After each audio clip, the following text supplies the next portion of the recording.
BBL match number 42, Brisbane Heats versus Hobart Hurricanes, যেটা হবে Gabba স্টেডিয়ামে অস্ট্রেলিয়ায়। তো এখন এই ম্যাচের কি প্রেডিকশন হবে, ড্রিম ইলেভেনে আপনারা কিভাবে টিম করবেন, গ্র্যান্ড লিগের জন্য কিভাবে খেলবেন, আর গ্র্যান্ড লিগে কিভাবে একটা পারফেক্ট টিম বানানো যায় যাতে আপনারা গ্র্যান্ড লিগ ক্র্যাক করতে পারেন, সেটার উপরেই এখন ডিসকাশন হবে। ব্রিসবেন হিটস এখনো পর্যন্ত 9টা ম্যাচ খেলেছে, 3টে জিতেছে আর 6টা হেরে গেছে।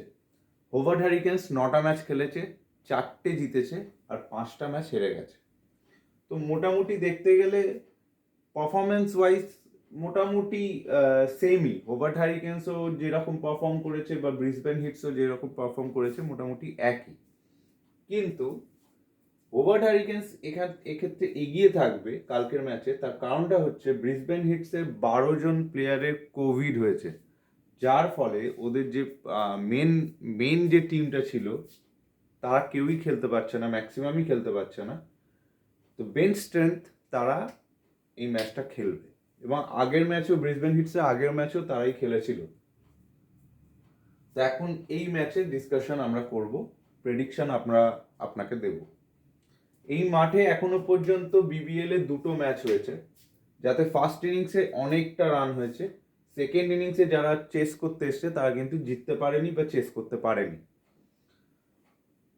আর এখানে অ্যানালিসিস করে দেখা যাচ্ছে ফার্স্ট ইনিংসে মিডিয়াম পেসার মানে ফাস্ট বোলাররা 12টা উইকেট পেয়েছে 2টো ম্যাচে, আর স্পিনাররা পেয়েছে 4টে উইকেট। তার মানে ফার্স্ট ইনিংসে ফাস্ট বোলারদের কিন্তু উইকেট নেওয়ার পার্সেন্টেজ হার অনেকটাই বেশি। সেকেন্ড ইনিংসে যদি দেখা যায় তাহলে পেসাররা নিয়েছে 9টা আর স্পিনাররা নিয়েছে 8টা। তার মানে সেকেন্ড ইনিংস থেকে কিন্তু বল টার্ন হবে, এবং পেসার স্পিনার মোটামুটি একই উইকেট নিয়েছে। তো সেকেন্ড ইনিংসে স্পিনার অ্যাডভান্টেজ থাকবে, ফার্স্ট ইনিংসে কিন্তু পেসার অ্যাডভান্টেজ থাকবে। আর ফার্স্ট ইনিংসে রানটা প্রচুর হবে, আর সেকেন্ড ইনিংসে কিন্তু অতটাও রান হবে না, কারণ যারা এখানে চেস করেছে এখনো পর্যন্ত 2টো ম্যাচ এবং চেস করে তারা জিততে পারেনি। তো এবার আমরা একটা একটা করে প্লেয়ারের পারফরমেন্সের ওপর আসবো। ব্রিসবেন হিটসের হয়ে উইকেট কিপিং সেকশনে রয়েছে এল পেফার, ব্যাটিং সেকশনে রয়েছে ফাকার জামান, J Lehmann, S Hazlett, T Cooper আর জে ক্লেটন। অলরাউন্ডার সেকশনে আছে এস ম্যাকগিফিন, আর বোলিং সেকশনে রয়েছে ডি গ্র্যান্ট, মুজিবুর রহমান, আর ম্যাকডোনাল্ড আর ডব্লিউ প্রেস্টউইচ। হোভার্ট হ্যারিকেন্সের ক্ষেত্রে উইকেট কিপার সেকশনে আছে ম্যাথু ওয়েট, ব্যাটিং সেকশনে রয়েছে B McDermott, P Handscomb, C Jewell. Allrounder সেকশনে থাকবে ডি শট, টি ডেভিড আর ম্যাথু ওয়েন। আর বোলিং সেকশনে থাকবে R Meredith, T Rogers, S Lamichhane আর ডব্লিউ পার্কার। যেহেতু ব্রিসবেন হিটসের বেশিরভাগই বেঞ্চ স্ট্রেংথ, তো ম্যাক্সিমাম প্লেয়ারই দেখা গেছে যে লাস্ট ম্যাচটাই তাদের ফার্স্ট ম্যাচ হচ্ছে এই বিবিএল এ। তো কালকে যদি খেলতে নামে ওরা এই বিবিএল এর ম্যাচ নাম্বার 42-তে গিয়ে ওরা সেকেন্ড ম্যাচ খেলছে। তো আমি উইকেট কিপার সেকশনটা আগে দেখে নিই। উইকেট কিপার সেকশনে আমাদের কাছে রয়েছে এল পিফার, আর হোভার্ট হ্যারিকেন্সের রয়েছে ম্যাথু ওয়েট।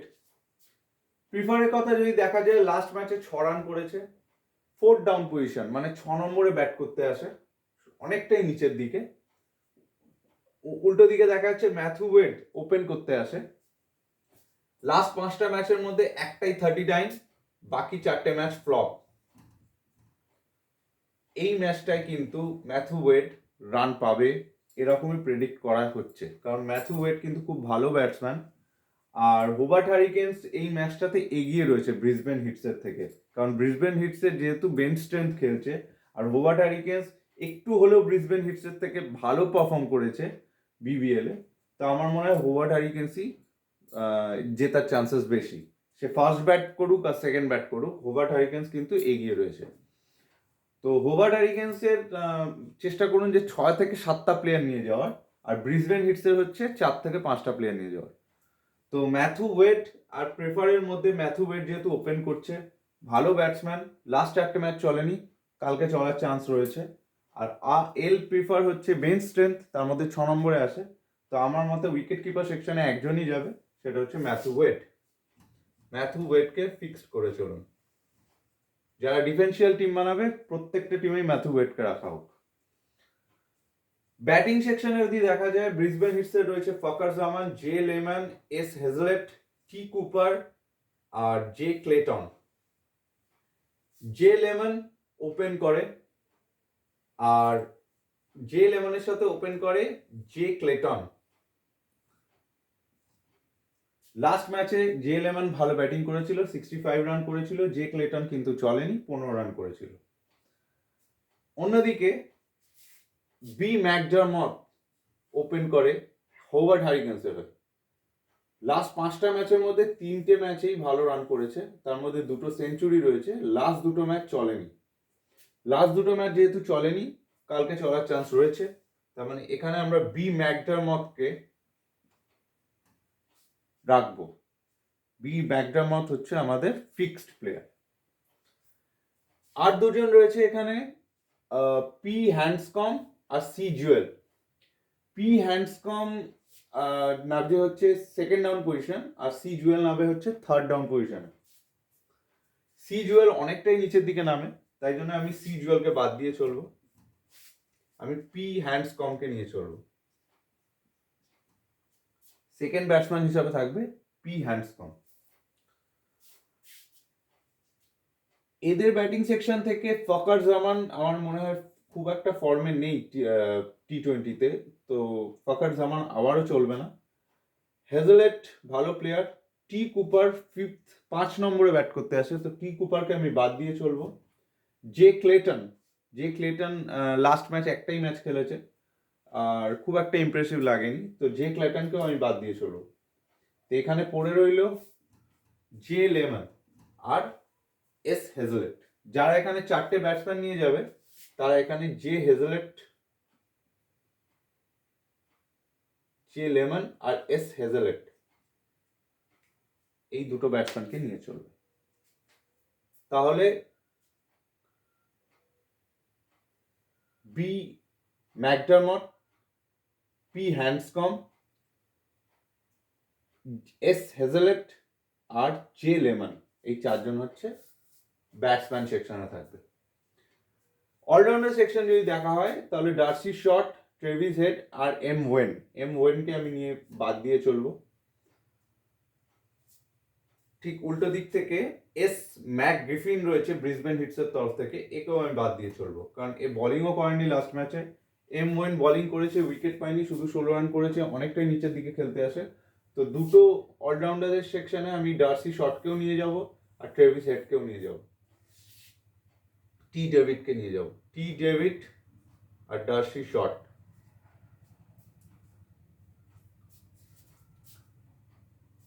তো অলরেডি আমরা হোভার্ড হ্যারিকেন্স থেকে টোটাল 5টা প্লেয়ার পেয়ে গেছি, আর ব্রিসবেন হিটস থেকে আমরা পেয়েছি 2টো প্লেয়ার।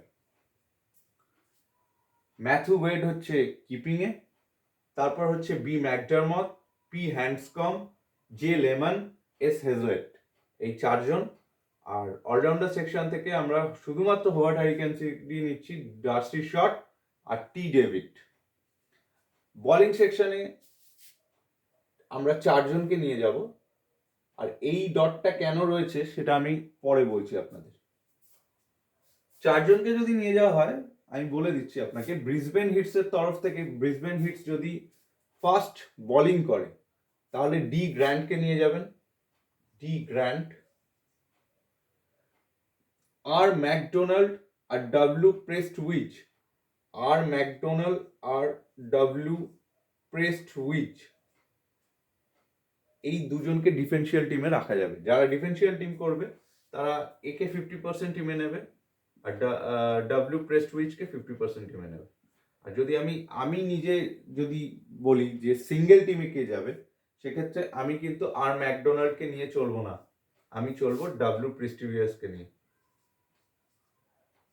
কারণ ম্যাকডোনাল্ড আগের ম্যাচে একটা উইকেট পেয়েছে, প্রেস্টিজিয়াস উইকেট পায়নি, তো প্রিস্টওয়েজেরই চান্সেস রয়েছে উইকেট নেওয়ার, আর ওর পার্সেন্টেজও অনেক কম থাকবে, সুতরাং উইকেট নিলে অনেককে বিট করে আপনি উপর দিকে উঠতে পারবেন। হোভার্ড হারিকেন্সের যদি দেখেন তাহলে আর মেরেডিথ রয়েছে, টি রজার্স রয়েছে, এস লামিচানে রয়েছে, ডাব্লিউ পার্কার রয়েছে। যদি হোভার্ড হারিকেন্স প্রথম বলিং করতে আসে তাহলে আর মেরেডিথ কনফার্ম, টি রজার্স কনফার্ম, আমি ডাব্লিউ পার্কারকে বাদ দিয়ে চলবো। ফার্স্ট যদি ব্রিসবেন হিটস বল করতে আসে তাহলে হলো আর মেরেডিথ আর ডাব্লিউ প্রেস্টউইচ, আর যদি হোভার্ড হারিকেন্স প্রথমে বল করতে আসে তাহলে হচ্ছে আর মেরেডিথ আর টি রজার্স। এবার উল্টোটাও দেখে নেওয়া যায়, ব্রিসবেন হিট যদি সেকেন্ড ব্যাট করতে আসে, তাহলে মুজিবুর রহমানকে নিতে হবে, মুজিবুর রহমান আর ডি গ্র্যান্ট, এই দুজনকে নিয়ে চলতে হবে। আর যদি হোভার্ড হারিকেন্স সেকেন্ড বলিং করতে আসে তাহলে এস লামিচানে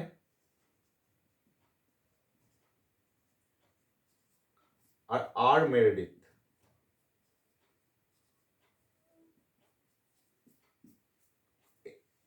এই দুজনকে নিয়ে চলতে হবে। এই হচ্ছে টিম। আর এটাও করা যেতে পারে, যদি যেহেতু ব্রিসবেন হিটসের মাত্র 4টেই প্লেয়ার নেওয়া হচ্ছে, মুজিবুর রহমানকে নেওয়া হচ্ছে, যে কোনো একটা ফাস্ট বোলারকে নেওয়া হচ্ছে, আর 2টো মাত্র ব্যাটসম্যানকে নেওয়া হচ্ছে, তার মানে হোভার্ড হারিকেন্সের 7 জন রয়েছে আর ব্রিসবেন হিটসের রয়েছে 4 জন। হোভার্ড হারিকেন্সেরই কিন্তু জেতার চান্সেস বেশি। এবার বলে ক্যাপ্টেন আর ভাইস ক্যাপ্টেনের ব্যাপার। হোভার্ড হারিকেন্স যদি প্রথম ব্যাট করে তাহলে ক্যাপ্টেন ভাইস ক্যাপ্টেন হওয়ার সবচেয়ে বেশি চান্সেস রয়েছে Matthew Wade, B McDermott, captain vice captain,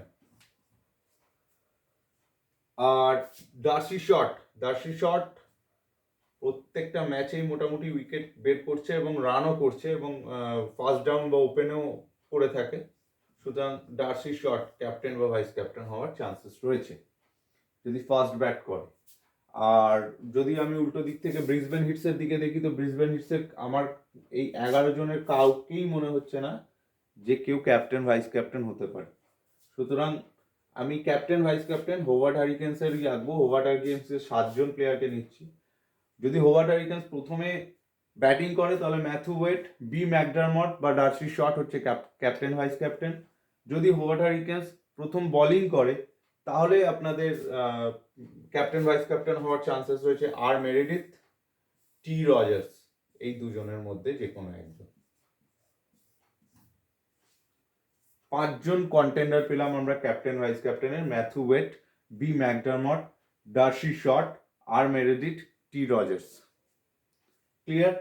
Brisbane হিটসের কিন্তু কোনো রকম ক্যাপ্টেন বা ভাইস ক্যাপ্টেন আমি অন্তত দেখতে পাচ্ছি না।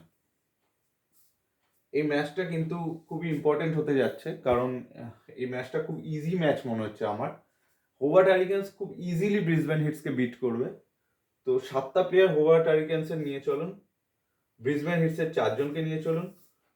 ফার্স্ট যদি ব্যাটিং করে হোভার্ড হারিকেন্স তাহলে ওপর দিকের 1 to 4 পারলে 1 থেকে 4 নম্বর ব্যাটসম্যান এবং তার সাথে সন্দীপ লামিছানে খুব ইম্পর্টেন্ট রোল নেবে। আর যদি হোভার্ড হারিকেন্স প্রথম বোলিং করে তাহলে আর মেরেডিথ আর টি রজার্স আর ডি শট, এই 3 জন কিন্তু মেন রোল নেবে। তো এই হচ্ছে অ্যানালিসিস, আর আশা করছি আপনাদের এই ভিডিওটা বুঝতে কোনো অসুবিধা হয়নি বা আমার বোঝাতেও কোনো অসুবিধা হয়নি। তো যদি এটা ভালো লেগে থাকে এই ভিডিওটা তাহলে আপনারা লাইক করুন, সাবস্ক্রাইব করুন, শেয়ার করুন, আর নেক্সট আবার পরের ম্যাচের জন্য আমরা পরে আবার ভিডিও নিয়ে আসবো। নমস্কার।